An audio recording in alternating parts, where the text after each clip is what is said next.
Bismillahirrahmanirrahim. Assalamualaikum warahmatullahi wabarakatuh.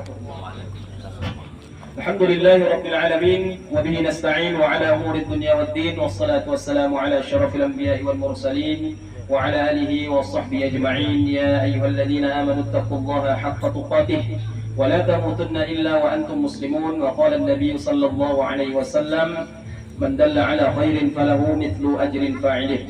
Mari kita bersyukur kehadirat Allah Azza wa Jalla atas limpahan nikmat karunia serta hidayah yang Allah berikan kepada kita, sehingga malam hari ini Allah pertemukan kita kembali dalam rangka mencari ridha Allah, yaitu melalui majelis ilmu agama. Maka barang siapa nantinya mendapatkan hidayah dari Allah, tidak ada seorang pun yang bisa menyesatkannya, dan barang siapa yang disesatkan oleh Allah, tidak ada seorang pun yang bisa memberikannya hidayah. Salawat dan salam atas junjungan baginda Rasulullah sallallahu alaihi wasallam beserta keluarganya, para sahabatnya radhiyallahu anhum warḍu'an, dengan memperbanyak salawat dan salam serta mengamalkan tuntunan Rasulullah sallallahu alaihi wasallam. Insyaallah kita akan meraih kemuliaan di dunia dan di akhirat, mendapatkan syafaat biiznillah taala min ya rabbal alamin. Jamaah yang dimuliakan Allah Azza wa Jalla, kita lanjutkan ya pembatal syahadat yang kedua. Pembatal syahadat yang pertama sudah kita jelaskan, yaitu syirik ya, syirik. Pembatal syahadat yang kedua, ketika ini kita langgar maka bisa membatalkan syahadat, artinya bisa merusak keislaman kita. Kata para ulama, yaitu orang yang beribadah, ya, orang yang beribadah. Kita tahu ibadah harus kita tujukan kepada Allah. Tapi ibadah-ibadah mahdoh ini, ibadah-ibadah yang murni ini, kita jadikan perantara, seperti melalui perantara orang yang mati, atau pepohonan-pepohonan, atau kuburan-kuburan yang dianggap keramat, ya, jin, benda-benda, ya, benda-benda keramat, benda-benda, serta berdoa kepada mereka. Ingat, berdoa kepada mereka, kepada yang disebutkan tadi. Apakah dia orang yang meninggal, apakah dia orang yang jin, benda, dan lain sebagainya. Serta bukan hanya berdoa, meminta pertolongan kepada mereka. Ya, bukan hanya minta pertolongan, bertawakal. Ya, artinya kalau tanpa mereka, saya ini, hidup kita ini seperti apa gitu. Ya, ini bertawakal. Orang seperti ini sepakat para ulama, ya, dia kafir secara ijma'. Ya, ijma' itu tidak ada perbedaan pendapat di antara para ulama. Ya, tidak ada perbedaan pendapat di antara para ulama. Kenapa? Karena dia sudah memalingkan ibadahnya kepada selain Allah Subhanahu wa taala. Ya, jemaah muliakan Allah Azza wa Jalla. Hal ini terjadi banyak terjadi pada orang-orang yang mengaku Islam, dan banyak terjadi pada para penyembah kubur. Mereka mendekatkan diri kepada wali agar memberi syafaat untuk mereka di sisi Allah, atau agar menyampaikan kebutuhan-kebutuhan mereka kepada Allah. Dengan prasangkaan mereka menjadikan perantara-perantara dari selain Allah Subhanahu wa taala, menyembelih untuk mereka, bernazar untuk mereka, beristighosah, meminta pertolongan kepada mereka, ya, dan lain sebagainya. Ya, padahal di dalam Islam ziarah kubur sunnah Rasulullah sallallahu alaihi wasallam. Sunnah Rasul sallallahu alaihi wasallam. Ya. Disunnahkan kita ziarah kubur. Tujuannya untuk apa? Tudzakirukumul akhirah, biar kalian ingat akhirat. Yang kedua, mendoakan orang yang sudah meninggal dunia. Ya, mendoakan. Rasul ziarah ke kuburan, Baqi, mendoakan para sahabatnya. Begitu juga, ya, ketika kita ziarah disunnahkan membaca Assalamualaikum dara qaumin mu'minin, Assalamualaikum ahlad diyar minal mu'minin wal muslimin. Intinya kehadiran kita bagaimana bisa, ya, bermanfaat bagi orang yang sudah meninggal dunia. Apakah melalui doa, apakah melalui, ya, yang lainnya. Jemaah muliakan Allah Azza wa Jalla. Ya. Nah, sebaliknya ketika kita malah hadir ke sana tujuannya karena hidup sedang susah, ekonomi sedang melarat, maka kita pergi ke sana. Ya. Kalau berdoa kepada Allah nggak ada masalah. Ya. Orang yang paham dia berdoa kepada Allah. Ya. Tapi ketika ini terjadi, maka ada yang berdoa kepada orang yang sudah meninggal dunia. Ya, wahai Syekh Abdul Qadir, wahai Syekh ini, tolonglah aku, mudahkan urusanku. Jangankan kepada Syekh, kepada, ya, orang yang kita anggap wali, ya, orang-orang soleh, bahkan kepada Nabi saja nggak boleh kita minta. Ya Rasulullah, mudahkan urusanku. Jangankan kepada Nabi, kepada malaikat yang dekat dengan Allah, siapa? Malaikat Jibril misalkan, wahai Jibril, mudahkan urusanku, agak susah ini, pencarian ini, tolong Jibril, boleh? nggak boleh kita minta. Ya, jadi jangan melihat Allah Azza wa Jalla. Jadi hal seperti ini harus kita hindari ya, harus kita hindari. Dan jangan pula sampai kita menganggap setiap ada orang yang ziarah syirik. Nggak boleh juga kita anggap orang yang ziarah syirik ya, karena ziarah merupakan sunnah Rasulullah Sallallahu Alaihi Wasallam. Ya, cuma jangan sampai kita keliru dalam masalah ziarah. Ada orang belum nikah, masih belum akad belum. Tapi ketika dia mau nikah disuruh ziarah kamu. Minta restu dulu sama orang tua. Ya, belum lagi akad nikah udah dibawa pasangannya ke kuburan orang tuanya. Ya, assalamualaikum ma, ini ma calon menantu ma, doakan kami ya ma nanti menikah aman-aman, sakinah mawaddah warahmah. Ini kan keliru. Ya. Nah. Atau kita mau pindah rumah, jarah nanti berbal jarah. Jadi jarahnya karena mau pindah rumah, jarahnya tujuannya karena mau nikah, jarahnya karena besok mau ujian ini, ujian itu, ya. Nah, ziarahnya. Terakhir kehadiran kita di sana bukan mendoakan, membawa manfaat buat orang tua kita, malah kita pula, ya, meminta didoakan. Ini satu hal yang keliru yang harus diluruskan, ya, yang harus diluruskan. Jamaah muliakan Allah Azza wa Jalla. Ya, nah, jadi jangan sampai kita melakukan hal-hal seperti itu karena ini adalah ibadah kepada Allah Subhanahu wa Ta'ala. Ya, istaghfiru li akhikum, kalianlah mintakan ampunan untuk saudara kalian. Bukan kita mengatakan, "Oma, doakan aku ya, Oma, biar aku diampunkan Allah dosaku." Ya, ini yang keliru. Memuliakan Allah Azza wa Jalla. Baik, kita lanjut. Dan dia mengatakan ini bukanlah syirik. Ya, ini bukanlah syirik. Ini hanya perantara, mencari perantara dan syafaat yang bisa menyampaikanku kepada Allah. Ini adalah orang soleh yang punya kedudukan di sisi Allah, maka aku mendekatkan diri kepadanya agar dia mendekatkan diriku kepada Allah Subhanahu wa Ta'ala. Ya.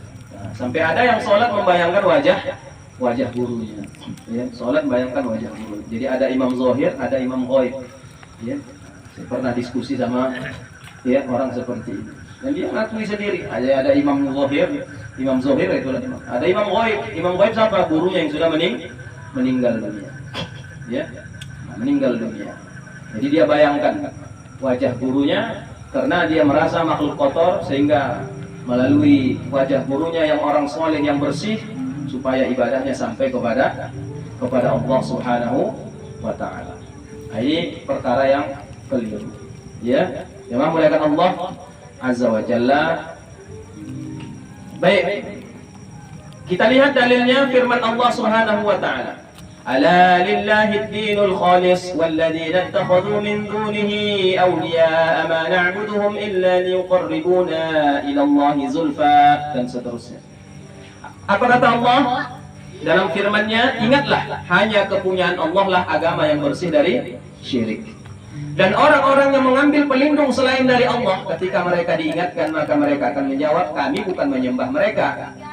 Kami bukan menyembah mereka. Ya. Kami bukan menyembah patung-patung ini. Kami bukan menyembah lautan. Kami bukan menyembah pohon-pohonan. Ya, kami bukan menyembah kuburan. Tapi ini menjadi perantara kami, menjadi pemberi syafaat untuk mendekatkan kami kepada Allah dengan sedekat-dekatnya.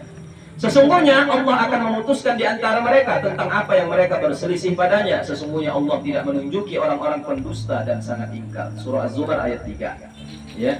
Jadi dalam ayat ini Allah menyebutkan kebiasaan orang-orang jahiliyah terdahulu menjadikan orang-orang solehnya patung, Latta, Uzza, Manata, orang-orang yang mereka anggap soleh, lalu mereka jadikan patung itu sebagai perantara kepada Allah Subhanahu wa Ta'ala. Kami bukan menyembah patung ini, tapi patung ini perantara kami supaya dekat dengan Allah Subhanahu wa Ta'ala. Jemaah muliakan Allah Azza wa Jalla. Mereka mengatakan kami tidak menjadikan mereka sebagai tandingan bagi Allah. Ini bukan tandingan Allah. Akan tetapi kami menjadikan mereka sebagai perantara yang mendekatkan diri kami kepada Allah. Ya, padahal dalam ayat tadi Allah menamainya itu adalah perbuatan syirik. Ala lillahi dinul khalis. Sesungguhnya agama Allah bersih dari syirik. Baik. Dalam ayat yang lain Allah berfirman, "Wa ya'buduna min dunillahi ma la yadhurruhum wa la yanfa'uhum wa yaquluna haula'i syufa'auna 'indallah." Mereka beribadah kepada selain Allah apa yang tidak mendatangkan mudarat kepada mereka dan juga tidak pula bisa mendatangkan manfaat. Jangankan bisa memberikan mudarat, menolak mudarat, memberikan manfaat saja nggak bisa. Dan mereka berkata ketika diingatkan, kenapa kalian melakukan itu? Mereka mengatakan ini adalah pemberi syafaat kami di sisi Allah. Jadi kami bukan nyembah ini cuma memberi syafaat, perantara kami kepada Allah. Katakanlah, apakah kamu mengabarkan kepada Allah apa yang tidak diketahuinya baik di langit dan di bumi? Maha suci Allah dan maha tinggi dari apa yang mereka persekutukan itu. Ya, persekutukan itu. Surah Yunus ayat 18. Allah telah menamainya sebagai perbuatan syirik, sedangkan mereka menamainya meminta syafaat. Inilah realita yang terjadi. Jemaah muliakan Allah Azza wa Jalla. Subhanallah, beribadah kepada berhala adalah salah satu jenis dari jenis-jenis perbuatan syirik. Yang dinamakan syirik adalah beribadah kepada selain Allah sama saja. Apakah itu beribadah berupa berhala, pohon, batu, kuburan wali, malaikat, ataupun orang-orang soleh. Ini semua adalah perbuatan syirik dan tidaklah yang dimaksud syirik itu hanya beribadah kepada berhala saja. Ya, ada yang ke laut, ya, supaya lancar rezeki, motong kerbau, berkurban untuk laut. Walaupun nyembelihnya untuk Allah, dia niat Bismillah, dia baca Bismillah, ya, tapi hakikat daripada amalan yang dia lakukan, ya, dia meyakini ada kekuatan selain Allah yang bisa memberikan manfaat dan bisa menolak mudarat. Ya, ini kalau awak lakukan ngamuk nanti yang di laut, tak becan gitu. Nah, ini contoh seperti itu. Ya. Atau kalau zaman sekarang ada yang meyakini pohon-pohon ini mah pohon lama, jangan coba-coba foto bang ini ya. Perlu darah yang nanti di dalam tuh. Karena banyak nonton film. Ya kalau awak mau pindah di situ atau awak mau ini, ya, kenapa? Ya, bukankah Allah jadikan seluruh di dunia ini manfaat untuk manusia? Ya, nggak mungkin Allah menjadikan sesuatu di dunia ini bermanfaat malah bisa memberikan bahaya kepada manusia. Ya, memang melihat Allah Azza wa Jalla. Nah, ini ya harus kita pahami.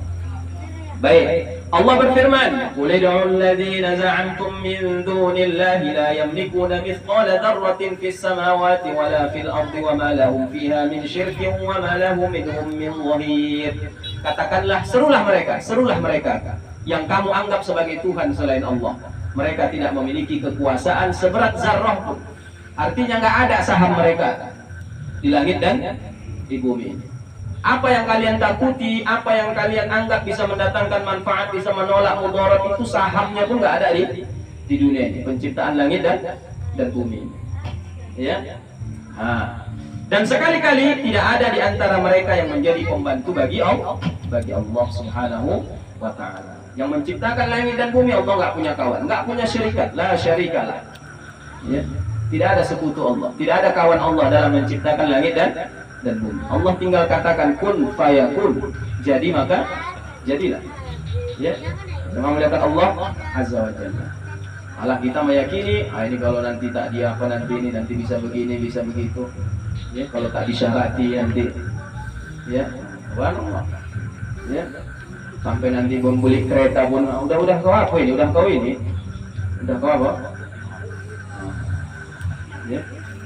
Dibeli gerobak baru, udah kau apa ini gerobak? Nanti babalo nanti itulah kau apa ini? Ya. Sedangkan istri awak tak pernah mandi bunga. Ya. Istri awak tak pernah mandi bunga. Ya. Kereta baru mandikan mobil baru. Seolah-olah ada kekuatan yang bisa mendatangkan mudarat, ya, dan bisa memberikan manfaat. Ini keyakinan yang clear. Ulama melihat Allah Azza wa Jalla. Boleh ya. Nah, baik. Imam Ibnu Qayyim berkata, pembuatan berhala pada mulanya, jadi sejarah pembuatan berhala itu pada mulanya penggambaran terhadap Tuhan yang gaib. Lalu mereka membuat patung berdasarkan bentuk dan rupanya agar bisa menjadi wakilnya serta menggantikan kedudukannya. Kalau tidak begitu, maka sesungguhnya setiap orang yang berakal tidak mungkin akan membuat patung dengan tangannya sendiri kemudian meyakini dan mengatakan bahwa patung pahatannya sendiri itu adalah Tuhannya. Jadi ini awal pembuatan berhala tadi. Ya, Allah itu kan gaib. Allah nggak nampak. Jadi mewakili Allah yang mereka meyakini Allah. Ya. Tapi supaya bertambah yakin awaknya bahwasanya memang Allah itu ada, buatlah perwakilannya. Perwakilannya itulah ada yang melalui patung-patung, pohon-pohon, ya, dan benda-benda yang lain. Ya, walaupun mereka meyakini Allah semuanya Allah. Nah, ya. Kalau orang ditanya siapa yang mendatangkan rezeki, Allah. Tapi kenapa ke mbah itu juga, ke wak-wak itu juga? Itu kan, ya, Allahnya semuanya. Tapi kan ini kan, jadi ada, ya, ini perantara usaha wawa, apalagi usaha wawa ini kan, ya. Padahal dia mengatakan Allah yang memberikan rezeki.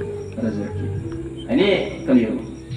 Jamaah melihat Allah Azza wa Jalla. Apalagi ini nanti musim-musim pilkada, pil wali ini, pil segala macam ya.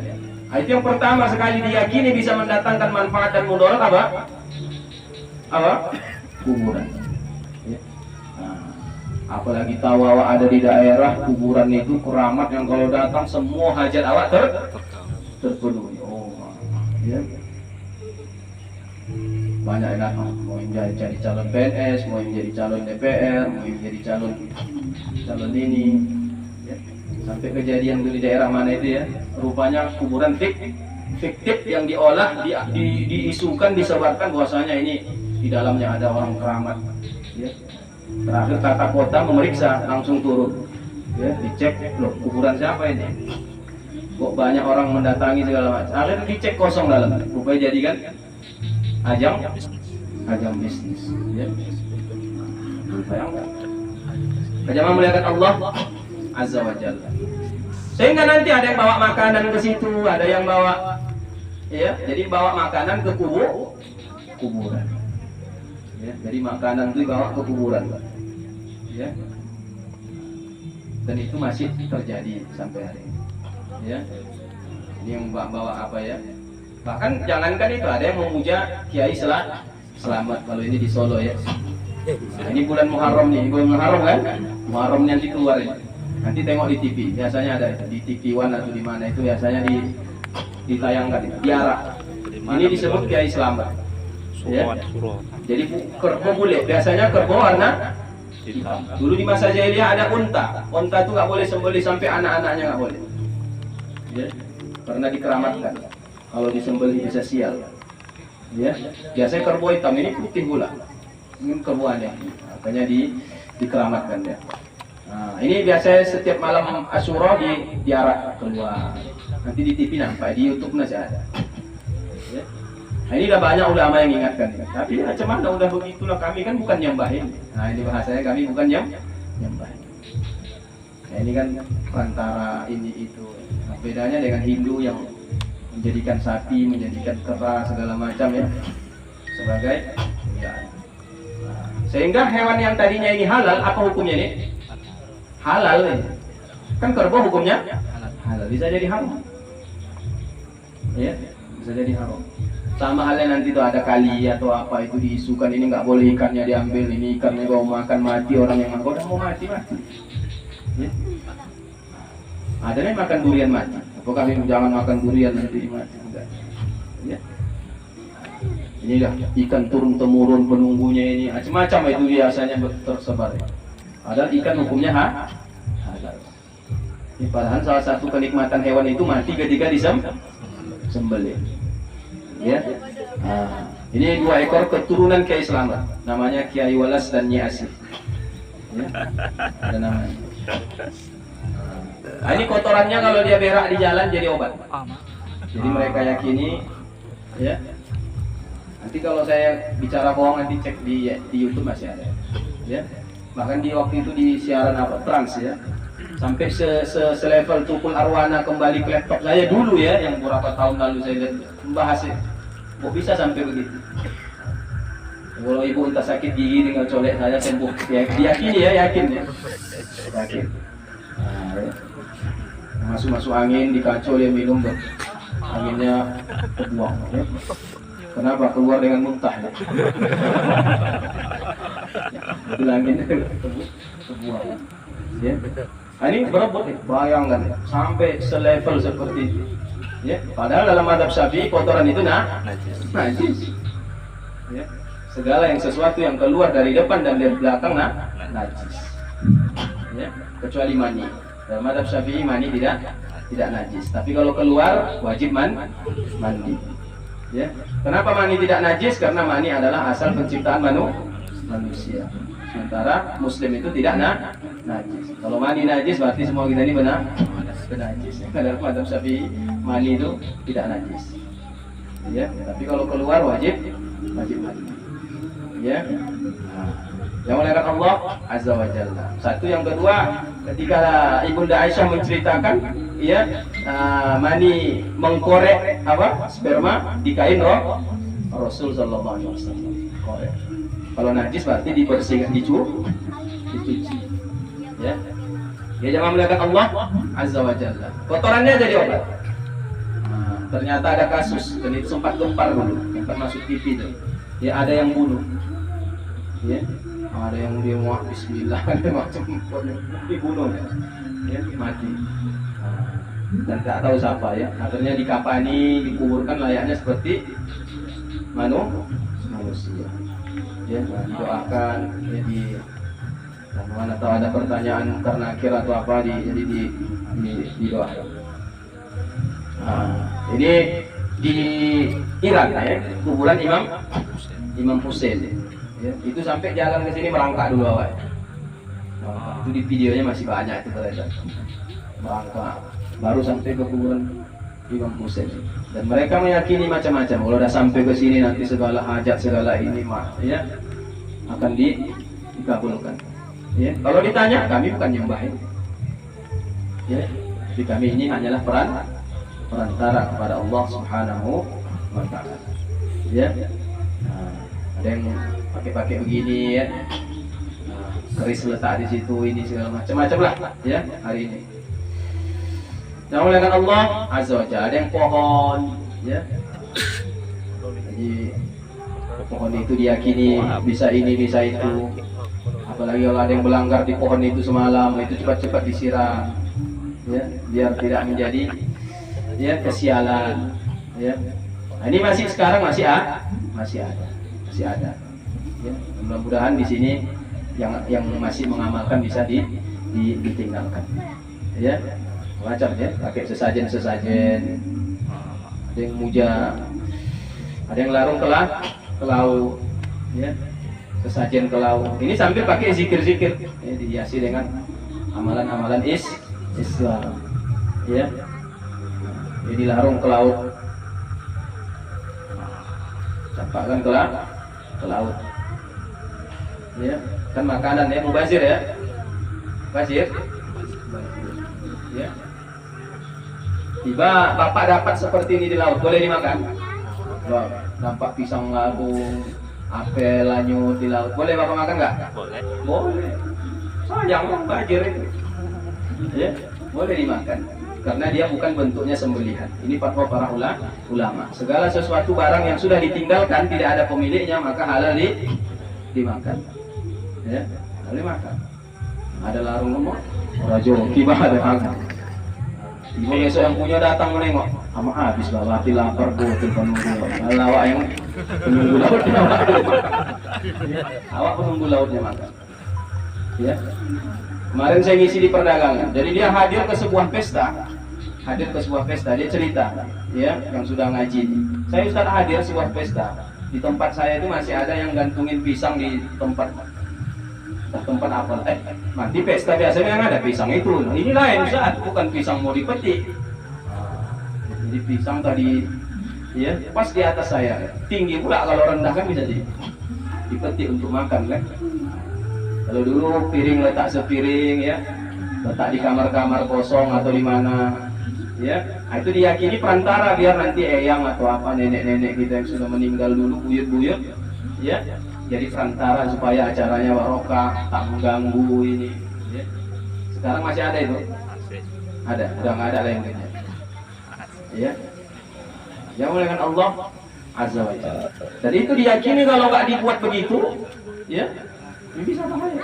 Kalau ditanya, ini kan kami buat ini karena Allah juga, karena Allah.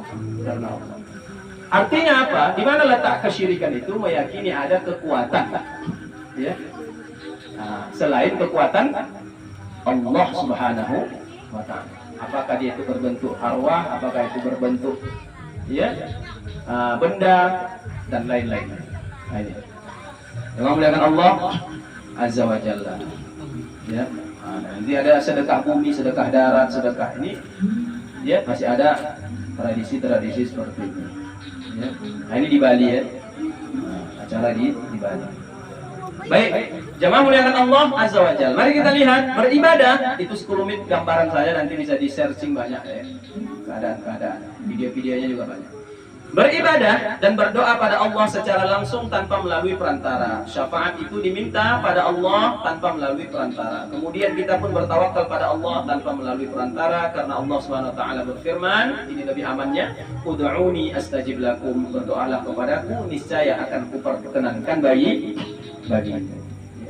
Berdoalah kepadaku niscaya akan kuperkenankan bagimu. Ud'uni astajib lakum, minta kepadaku akan kukabulkan, kata Allah Subhanahu wa ta'ala. Bangun tengah malam minta kepada Allah Subhanahu wa ta'ala. Jamaah muliakan Allah Azza wa Jalla. Jadi kalau minta langsung kepada orang yang meninggal, maka ini, atau benda-benda atau apa, maka ini bisa terjerumus dalam kesyirikan. Ya, jamaah muliakan Allah Azza wa Jalla. Sikap Nabi terhadap kuburan. An Jabir qala naha Rasulullah sallallahu alaihi wasallam ayyujassas al-qabr wa ayyuq'ada alaihi wa ayyubana alaihi. Dari Jabir bin Abdullah, beliau berkata Rasulullah sallallahu alaihi wasallam melarang, ya, kuburan dilekpa, disemen, dikapur, ya. Jadi kuburan itu dilarang disemen, dikapur, ya. Diduduki di atasnya, duduk di atas kuburan. Sekarang nggak peduli mau duduk, mau mijak, mau, ya. Dan dibuat bangunan di atasnya. Ya, jadi disuruh buat bangunan di atasnya. Nggak boleh. Kamu melihat Allah Azza wa Jalla. Ustaz, tapi di tempat kami tanahnya becek, Ustaz. Kalau banjir nanti bisa kuburannya bungkas, boleh disemen. Ya, dengan tujuan tadi untuk apa? Menghindari kerusakan bagi jenazah.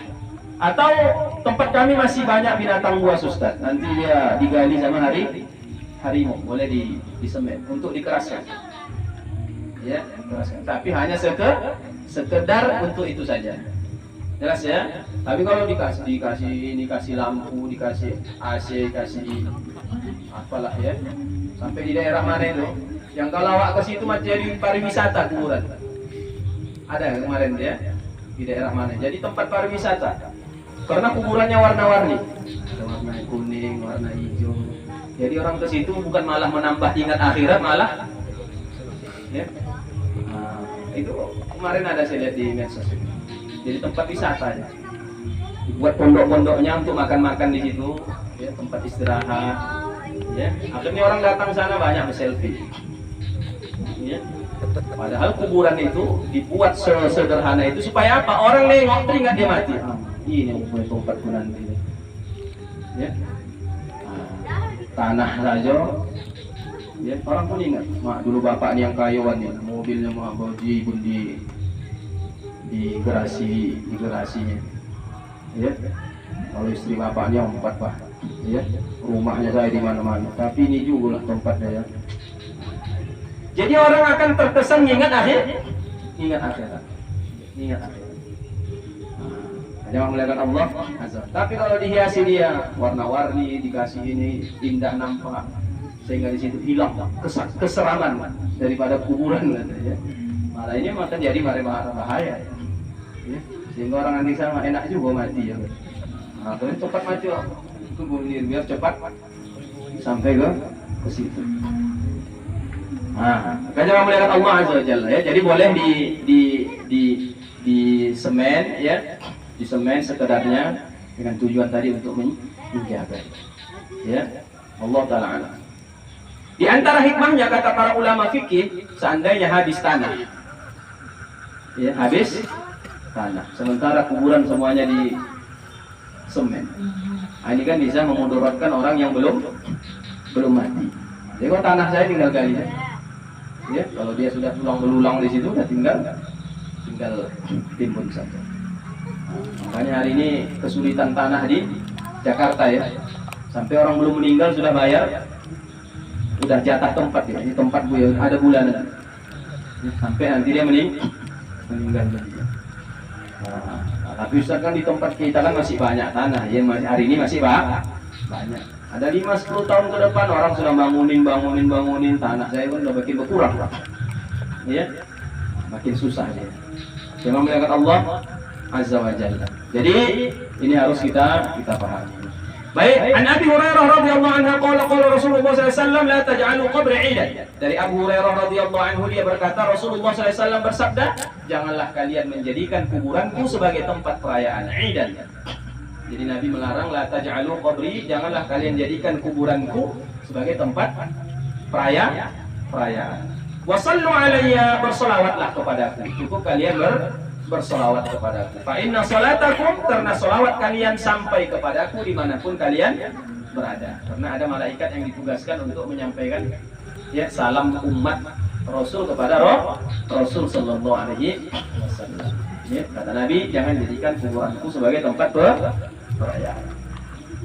Ya, hadis riwayat Abu Dawud dengan sanad yang sahih. Sikap sahabat Nabi terhadap pengagungan kuburan disebutkan an Abi Al-Hayyaj Abdul Hayyaj Al-Asadi, beliau berkata, Ali bin Abi Thalib berkata kepadaku, maukah kau aku utus sebagaimana Rasulullah mengutusku? Jadi kata sahabat Ali, maukah engkau aku utus sebagaimana dulu Rasul mengutusku? Artinya ada pesan. Ketika Nabi mengutus sahabat ada pesan. Di antara pesan yang disampaikan Nabi kepada Ali bin Abi Thalib radhiyallahu anhu, alla tad'a timsalan illa tamastah. Jangan engkau tinggalkan patung atau gambar bernyawa kecuali engkau hapus. Ya. Wala qabran, dan jangan pula tinggalkan kuburan yang diagungkan kecuali diratakan. Hadis riwayat Muslim. Ya, lihat dari bagaimana sikap sikap Rasul kepada sahabat Rasulullah Sallallahu Alaihi Wasallam. Ini pesan yang disampaikan kepada sahabat Ali, dan Ali ingin menyampaikan kepada Abul Hayyaj Al-Asadi. Jamaah muliakan Allah Azza wa Jalla. Pandangan ulama besar dalam mazhab Syafi'i tentang pengagungan kuburan.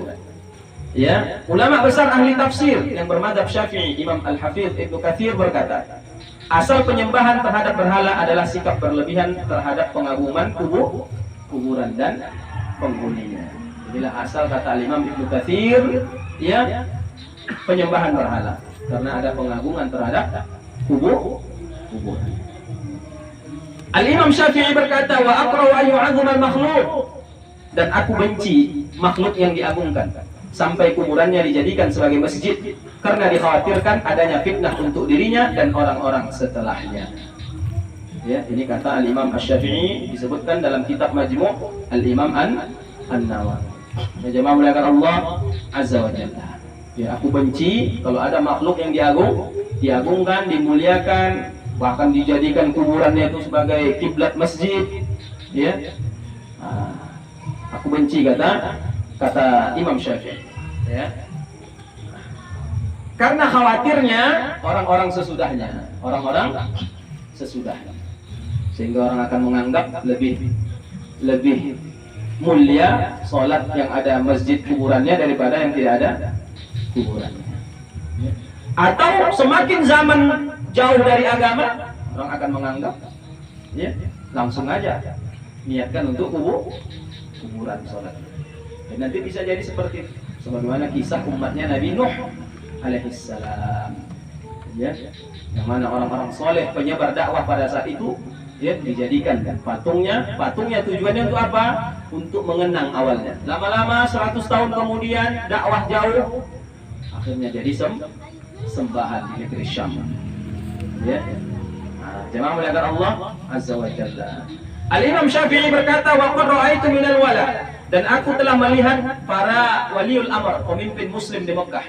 Ya, aku melihat para ulil amri, pemimpin-pemimpin muslim di Mekah. Ketika itu kata Imam Syafi'i, menghancurkan bangunan-bangunan yang dibangun di atas kuburan. Ya. Aku tidak melihat para fuqaha mencela itu. Padahal banyak ulama fikih, tapi nggak ada yang mencela perbuatan ulil amri pada saat itu, khalifah pada saat itu. Ya. Ini kata Imam Syafi'i dalam kitab Al-Um. Ini gambaran ya di masa lalu seperti itu. Imam Nawawi menjelaskan, barang siapa terbetik di dalam benaknya bahwa mengusap dengan tangan dan semisalnya lebih mendatangkan barokah, maka keyakinan itu tidak lain bersumber dari kebodohan dia dan kelalaiannya, sebab keberkahan itu hanya bisa didapat dengan melaksanakan syariat. Bagaimana mungkin keutamaan diupayakan dengan perbuatan yang bertolak belakang dengan kebenaran? Ya, awak mau dapat barokah, ya harus barokah itu sesuai dengan syariat. Ya, sesuai dengan syariat. Apa yang diusap bisa dapat barokah apa? Hajarul Aswad, ya. Nah, mencium Hajarul Aswad, ya. Itu pun sampai Umar bin Khattab mengatakan apa? Radhiyallahu anhu, ya. Karena engkau ini hanyalah sebuah batu yang tidak bisa mendatangkan manfaat dan mudarat. Kalaulah aku tidak melihat Rasul menciummu, tak akan kucium. Jadi ittiba, mengikut Rasul sallallahu alaihi wasallam. Jadi siapa yang terbetik dalam benaknya mengusap dengan tangan, ya, bisa membawa barokah, maka ini adalah kebodohan.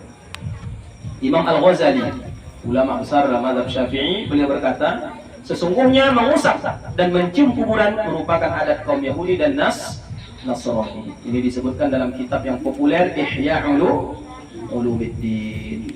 Ya. Di pesantren kami pelajari Ihya Ulumuddin. Bahkan terjemahannya juga sudah banyak. Ya.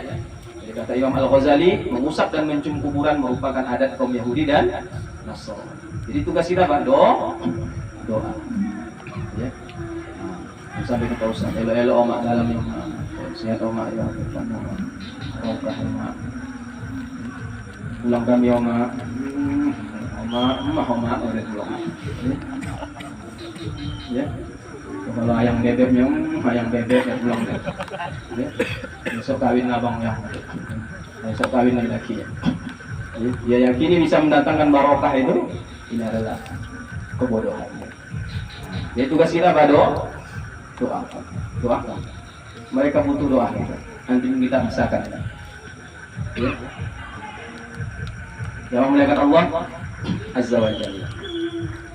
Bayangin awak di dalam logah-logoh digiling sama mungkar nakir misal, tiba-tiba datang anak awak minta doa sama awak. Bagaimana perasaannya? Awak? Ya. Ayam omak sedang digimbal. Datang awak bawa anak, bawa istri, doakan kami omak biar kami sehat-sehat hidup ini. Cuman omak awak. Kalau boleh dia bangkit, apa kira bilang?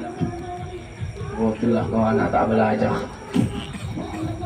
Kau seharusnya mendoakan omak di sini. Kau pula minta doa sama omak. Udah menyalah.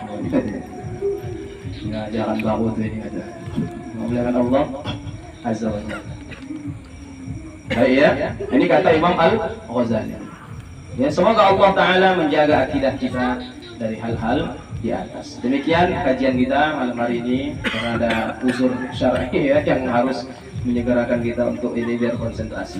Subhanakallah bihamdika asyhadu an la ilaha illa anta astaghfiruka wa atubu ilaik. Assalamualaikum warahmatullahi wabarakatuh.